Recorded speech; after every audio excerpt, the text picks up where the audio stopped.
media is the sponsor connects the SPO digital marketing. Skip பண்ணாதீங்க, பெரிய தப்பு. தினம் 300 ரூபாய் சம்பாதிக்க அரிய வாய்ப்பு. இன்ஸ்டாகிராம், ஃபேஸ்புக் பயன்படுத்த தெரிந்தால் போதும். Content post and content publishing மூலமா தினம் 300 ரூபாய் சம்பாதிக்கலாம். இந்த வேலை செய்ய 5 நிமிடம் போதும். Work training support, group communication support, all language customer live chat support, முக்கியமா சொந்தமா ஒரு பிசினஸ் ஸ்டார்ட் பண்ற அளவுக்கு உங்களால கற்றுக்கொள்ளவும் முடியும், சம்பாதிக்கவும் முடியும். இந்த வேலை வாய்ப்பு வழங்குவது 5 வருடத்திற்கு மேல ரன் ஆகிட்டு இருக்க நம்ம தமிழ்நாட்டு company school of business organisation private limited. மேலும் விவரங்களுக்கு டிஸ்கிரிப்ஷன்ல கொடுத்திருக்க நம்பருக்கு வாட்ஸ்அப் பண்ணுங்க. புடலங்காயை வச்சு எப்படி வணக்கிறதுன்னு பாருங்கள். எப்படி வணக்கிறதுன்னு பாருங்கள். இது வந்து புடலங்காய் வந்து உடம்புக்கு நல்லது, நீர் சத்து. 2 புடலங்காய் எடுத்துக்கிட்டோம். பாருங்கள், வெங்காயம்லாம் எடுத்து வச்சுருக்கோம். பாருங்கள், வெங்காயம்லாம் எடுத்து வச்சுருக்கோம். இப்போ அதுக்கு எண்ணெய் கொஞ்சம் ஊற்றுறோம். எண்ணெய் கொஞ்சம் ஊற்றிருக்கோம். எண்ணெய் ஊற்றி ஒரு வதக்கிட்டோம்.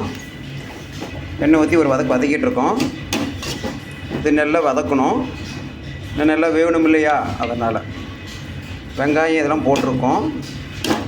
நல்லா தண்ணி ஊற்றி நல்லா வேக வைக்கணும் கொஞ்சம் நேரம். இது வந்து நாங்கள் கடலக்காய் பருப்பு போட்டிருக்கோம்.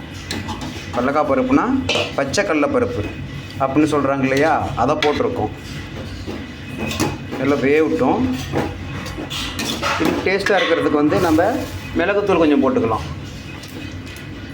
பாருங்கள், எஸ்பியில் வாங்கின மிளகுத்தூள் கொஞ்சம் போட்டிருக்கோம். இதுவும் பாருங்கள்,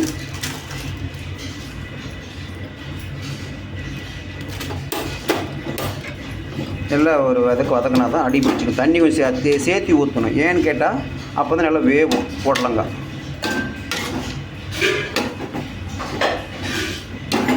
இதெல்லாம் உடம்புக்கு வந்து சத்து. தண்ணி கொஞ்சம் சேர்த்து ஊற்றணும், அப்போ தான் நல்லா வேகும்.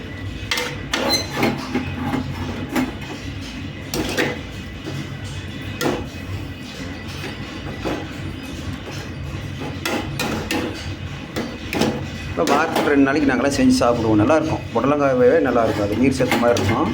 கால் வலிக்கெல்லாம் நல்லது.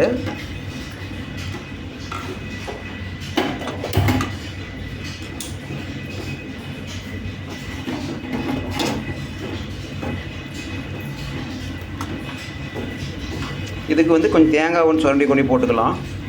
தேங்காய் போட்டுக்கலாம். கடல நுனி கூட போட்டுக்கலாம்.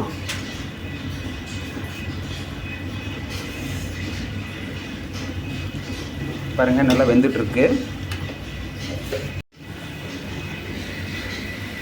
பாருங்கள், நல்லா வணக்கி எடுத்துக்கிட்டோம். நல்லா தண்ணியில் ஊற்றி நல்லா வெந்துச்சு. இப்போ காய் வெந்துன்னா பாருங்கள், அதான் கொத்தமல்லி கொஞ்சம் எடுத்து வச்சுருக்கோம். தேங்காய் எடுத்து வச்சுருக்கோம். சுரண்டி வச்சுருக்கோம். இதை கொட்டுறோம். இதை கொட்டி இதை விட ஒரு வதக்குறோம்.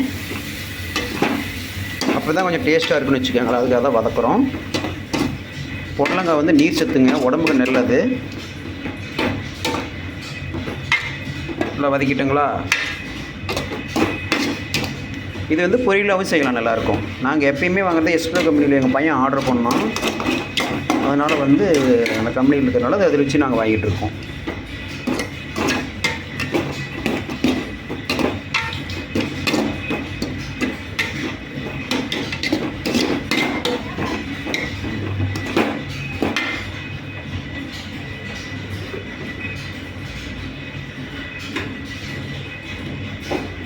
பாருங்கள், சுவையான புடலங்காய் வறுவல் ரெடி.